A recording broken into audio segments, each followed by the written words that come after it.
کہتے ہیں کہ دوسروں کے لیے وہی چیز پسند کریں جو آپ اپنے لیے پسند کرتے ہیں. اس کا سادہ سا مطلب یہ ہے کہ اگر آپ کسی کو کوئی تحفہ دینا چاہتے ہیں, کوئی کپڑے دینا چاہتے ہیں, کھانا کھلانا چاہتے ہیں, کوئی جوتا گھڑی وغیرہ دینا چاہتے ہیں, تو جو آپ کو خود پسند ہو وہی آپ دوسروں کو دیں.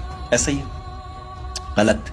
اس جملے کو نا ہم نے کپڑوں, کھانوں اور تحائف تک ہی محدود رکھ لیا ہے. حالانکہ اصل میں نا یہ چیزوں کا نہیں بلکہ رویے, نیت, حق, کردار, انسانیت کا قانون تھا.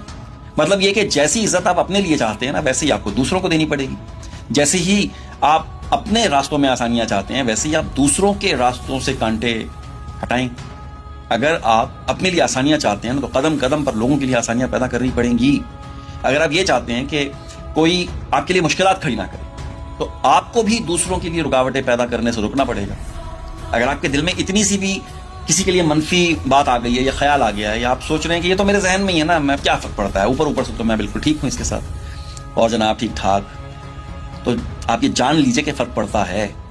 نیت کی جو انرجی ہوتی ہے نا وہ پوری دنیا کا چکر لگا کر کے نا وہ آپ کی تقدیر میں لکھ دی جاتی ہے. پھر انسان حیران ہو جاتا ہے کہ یار یہ مجھے مار پڑی کہاں سے, یہ ہوا کیا میرے ساتھ. یاد رکھیے گا بات. ان کے ساتھ ہم اچھا سلوک کرتے ہیں نا جو آلریڈی بہت سیٹلڈ ہوتے ہیں, کامیاب ہوتے ہیں, مضبوط ہوتے ہیں, ٹھیک ہے یہ بھی اچھی بات ہے, لیکن اصل جزا, اصل وزنی نیکی تب ملتی ہے جب آپ اس انسان کا ہاتھ پکڑتے ہیں جو ٹوٹا ہوا ہو, جو ختم ہو چکا ہو, جس کے پاس اور کوئی سہارا نہ ہو. تو اصل انسانیت اور کائناتی برکتیں وہیں سے شروع ہوتی ہیں. آپ کے پاس طاقت ہے, عہدہ ہے, اختیار ہے, تو یہ آپ کو اس لیے دیا گیا ہے کہ آپ لوگوں کے بوجھ کو ہلکا کریں. لیکن اگر آپ اپنے اختیار کا ذرا سا بھی ناجائز فائدہ اٹھاتے ہیں نا, لوگوں کو تنگ کرتے ہیں, انہیں خوف میں رکھتے ہیں, انہیں رشوت, سفارش یا پھر خوشامد پر مجبور کر دیتے ہیں, یا پھر انہیں یہ احساس دلاتے ہیں کہ تم چھوٹے ہو اور میں بڑا ہوں, میرے پاس پاور ہے, طاقت ہے, تو یہ ظلم نہ, یہ صرف ظلم نہیں ہے, ویسے یہ پورے معاشرے میں زہر پھیلا دینے کے برابر ہے.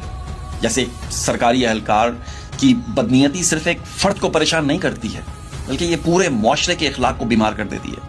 اگر آپ مزدور کو اس کا حق دینے میں دل کو ذرا سا بھی تنگ محسوس کرتے ہیں نا, اگر آپ یہ سوچتے ہیں کہ یار آج نہیں کل دے دوں گا, اگر آپ لوگوں کا حق ادا کرنے میں جی چراتے ہیں, گھر والوں, بچوں یا ماتحتوں سے انصاف نہیں کر پاتے, اگر آپ کسی مزدور کا حق مار لیتے ہیں تو اس کے اثرات براہ راست آپ کی جیب, آپ کی صحت, آپ کی اولاد, آپ کے رزق, آپ کے گھر کے سکون پر لکھ دیے جاتے ہیں. آپ کو سمجھ ہی نہیں آتی کہ یہ تھپیڑے پڑ کہاں سے رہے ہیں مجھے. یہ دنیا صرف لین دین سے نہیں چلتی ہے نا, یہ دنیا حق اور کردار سے چلتی ہے. جہاں معاشرے میں برائی بہت زیادہ ہو, جہاں پر جھوٹ ہو, عام ہو, جہاں لوگ الزام لگانے سے ڈر رہتے ہوں, جہاں اعتماد پہلے سے ہی ٹوٹا ہو, وہاں پر آپ کو یہ بات ثابت کرنی ہوتی ہے کہ آپ سچے ہیں, آپ ایماندار ہیں, آپ کے ہاتھ سے, زبان سے, آپ کے کسی بھی عمل سے, حتیٰ کہ آپ کی منفی سوچ سے بھی لوگ محفوظ ہیں. اور یہ صرف زبان سے کہہ کر ثابت نہیں کیا جا سکتا بلکہ اپنے کردار, اپنے ارادے, اپنے لہجے اور اپنے لین دین سے یہ دکھانا پڑتا ہے کہ آپ ٹھیک ہیں. یہاں صفائی بیانیات سے نہیں, صفائی اعمال سے دی جاتی ہے. یہ انسان بننے کا نا مکمل فارمولہ ہے. یہی انسانیت ہے, یہی اخلاق ہے, یہی معاشرے کی روح ہے, اور یہی ایک مضبوط, سچے اور روشن کردار کی بنیاد بھی ہے. اور سب سے زیادہ, مگر سب سے وزنی بات بتاؤں, جب بھی آپ کسی کے ساتھ کچھ بھی کر رہے ہو, اچھا کریں, برا کریں, ٹوٹلی اپ ٹو یو, برا کر دیں, کوئی معنی, قتل کر دیں کسی کو, صرف ایک لمحے کے لیے نہ رکیے اور سوچئے اگر یہی سب کچھ میرے ساتھ ہو تو مجھے کیسا لگے گا. بس یہی ایک احساس نہ انسان کو غلطی سے روک سکتا ہے, اور یہی ایک سوال انسان کو انسان بنائے رکھتا ہے. جو بو گے وہ کاٹو گے, بویا پیڑ ببول کا تو پھر آم کہاں سے کھاؤ گے. سوچئے. وہ بابا اشفاق بھی کہہ گئے ہیں نا کہ آسانی پیدا کرو گے تو آسانیاں ملیں گی, مشکلات پیدا کرو گے تو پھر مشکلوں میں ہی گھرے رہو گے.